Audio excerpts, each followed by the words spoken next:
I hope you're both well. So, I mean, this is a profound story, an emotional story with very high stakes, and it's wild and eccentric. Do you remember that first experience when you both read the script? And did you know anything about this tale going into that experience? Well, I read the book, Ben Macintyre's book, Occupation, Operation. Yes, Operation Mincemeat. I'd also read Agent Zigzag, which was another one of his books. And I was a great fan of his book. So I did know the world. And I knew, I mean, it's an incredible story because you can't quite believe that anyone would make it up. But the that particular department was filled with very eccentric people who had ideas, because what they needed was ideas. And this was the sort of hidden war.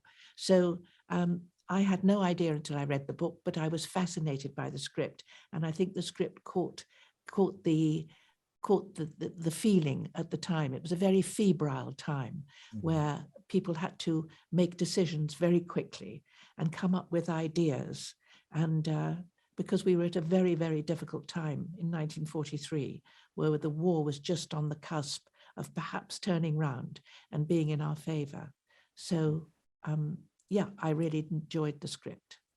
And I strangely I heard about the film and the story behind the film from Colin Firth, who I'm friends with. This is actually our third film together. So he was doing the film and he just happened to tell me about it. And I said it sounded amazing. And then a few weeks after he had told me about it, I got a call saying that I'd been offered a part in it. So that worked out.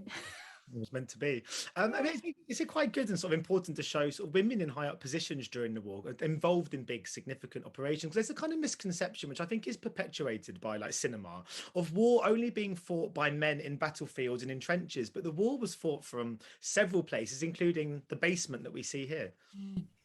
I think it's really important. I think this film rights a lot of wrongs from past images and things that you think about in wartime, and these women were, you know, everything. It was important that they were in the room, and in our story, you know, just the female details that they were able to, you know, Bring to the like Hester's later writing. Yes, I mean they played a very integral role in keeping everything going, and they also had, as Kelly says, a view of things which was different, because one does have a different view, and there were armies of women in the war that, as you say, not on the front line, but behind the front line,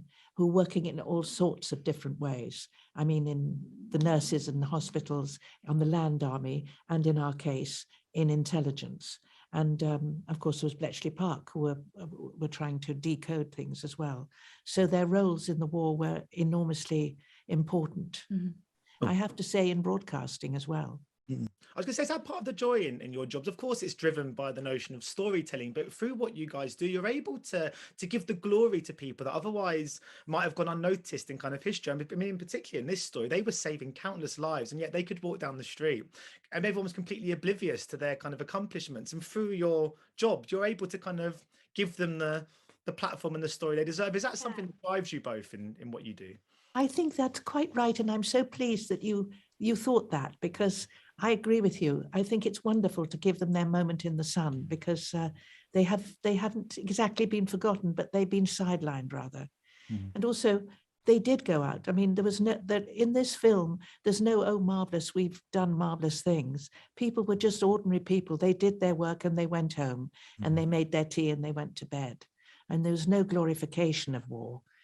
It was a very tough situation. It was, but they also, you can see through my character's story, there was an incredible nightlife to be had, because people were, you know, it was day to day, and people were very much living in the moment. And Jean Leslie is this sort of vital life force, and Sparky women. I had to learn to dance, which you wouldn't expect in a war film necessarily, but you know, the everything, they gave everything 100%. Brilliant. Well, thank you so much for your time today, and best of luck with the release of the movie. Thank you. Thank you. Ladies and gentlemen, you're watching Hey You Guys! Hey You Guys, huh? Hey, you guys. Is that from the Goonies? It is indeed, yeah. Nice. Hey,